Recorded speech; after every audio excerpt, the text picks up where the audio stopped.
Assalamualaikum warahmatullahi wabarakatuh. Sampurasun nepangkeun wastapun Rini Sriandayani di Prodi PGMI semester genep kelas B Institut Agama Islam Latifah Mubarakah Suryalaya Tasikmalaya. Dina danget ieu abdi bade salit mendarkeun anu kalebet kana sastra Sunda. Sastra dina basa Sunda kabagi jadi dua bagian, nyaeta sastra buhun atau sastra zaman baheula, nu kadua sastra modern atau sastra zaman kiwari. Nah, ayeuna urang pedar langsung kana sastra kiwari.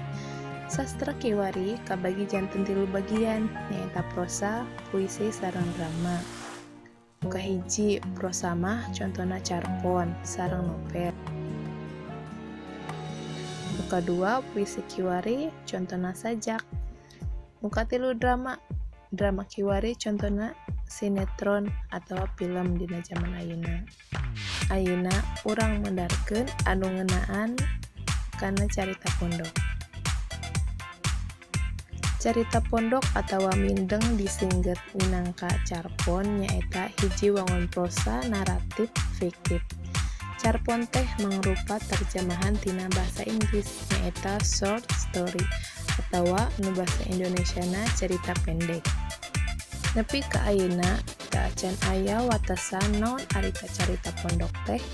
Nu puguh mah carita pondok teh nyaeta kajadian atawa sabagian tina kajadian anu dicaritakeun ku pangarangna kalayan daria.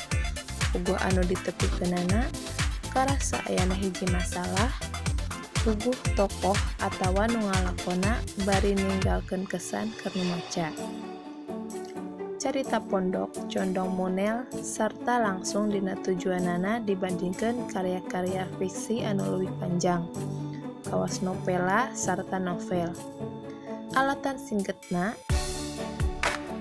carita-carita pondok hasil ngandalkeun teknik-teknik sastra kawas nohong, plot, tema, basa, sarta insight sacara leuwih lega dibandingkeun jeung fiksi anu leuwih panjang.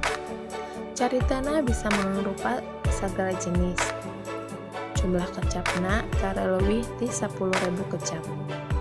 Upama diukur ku waktu macana antara 10 nepi ka 20 menit. Kajadian anu dicaritakeun biasana ngan ukur hiji kajadian. Palaku nu aya dina carita pondok teu loba, ukur hiji atawa 2 orang. Caritana kurang kompleks upama dibandingkeun jeung novel. Boga hiji plot, setting tunggal, tur ngawengku jangka waktu anu singget. Dina carpon teh kabagi jadi 2 unsur. Nu kahiji aya unsur intrinsik, nu kadua aya unsur ekstrinsik. Ayeuna urang pedarkeun heula unsur intrinsik. Unsur intrinsik nyaeta unsur nu ngawangun karya eta sorangan. Unsur-unsur intrinsik carpon nyaeta nu kahiji aya tema. Tema nyaeta ide pokok hiji carita nu diyakinkeun jeung dijadikeun sumber carita. Nu kadua aya latar atawa setting nyaeta tempat, waktu, suasana nu aya dina hiji carita kudu jelas di mana tempatna, iraha kajadianana jeung suasana keur carita.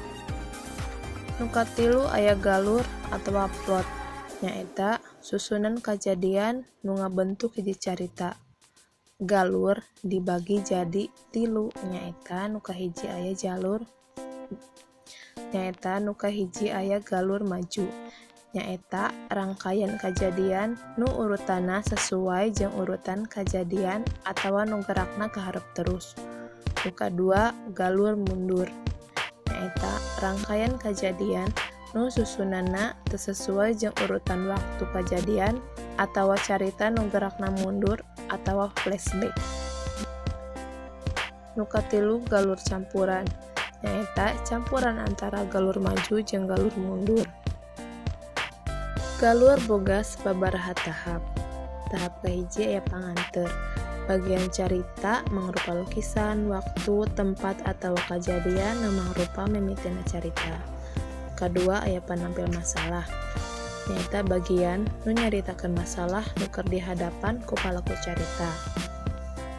Terus aya puncak kategangan atau klimaks. Nyaeta masalah dina carita nu geus gawat pisan, konflikna keur memuncak. Aya deui nu disebut kategangan nurun atawa antiklimaks. Nyaeta masalah tos bisa diatasi jeung kekhawatiran mulai leungit. Terus aya resolusi. Resolusi mah nyaeta masalah geus bisa diatasi atawa dibereskeun. Unsur intrinsik anu kaopat nyaeta parwatakan. Perwatakan nyaeta ngagambarkeun watak atawa karakter tokoh nu bisa ditingali dina 3 segi nyaeta kahiji dialog tokoh, panjelasan tokoh, sareng panggambaran fisik tokoh. Nu kalima aya tokoh nyaeta jalmi-jalmi nu dicaritakeun dina carita jeung loba nyandak peran dina carita. Tokoh dibagi jadi 3 nyaeta protagonis atawa tokoh utama, nu kadua antagonis atawa tokoh panentang atawa lawana tokoh utama, nu katilu tritagonis nyaeta panengah dina tokoh utama jeung tokoh lawan. Nu kagenep aya amanat nyaeta pesan atawa nasehat nu rek disampaikeun pangarang lewat carita. Nah eta genep unsur nu kalebet kana unsur intrinsik. Ayeuna urang lajeng pedar nu kalebet kana unsur ekstrinsik. Unsur ekstrinsik nyaeta unsur-unsur nu aya di luar karya sastra, tapi secara teu langsung ngapengaruhan wangunan atawa sistem organisme karya sastra. Unsur-unsurna nyaeta nu kahiji nilai-nilai dina carita, sapertos agama, budaya, politik, jeung ekonomi. Nu kadua latar belakang kahirupan pangarang, jeung nu katilu situasi sosial keur carita diciptakeun. Nah, anu parantos dipedarkeun tadi teh nyaeta anu kalebet kana wangun prosa carita pondok. Mung sakitu anu tiasa ku abdi dipedarkeun ngeunaan carpon. Hapunten pami aya lepat cariosan sareng mugi aya manfaatna. Hatur nuhun. Wassalamualaikum warahmatullahi wabarakatuh.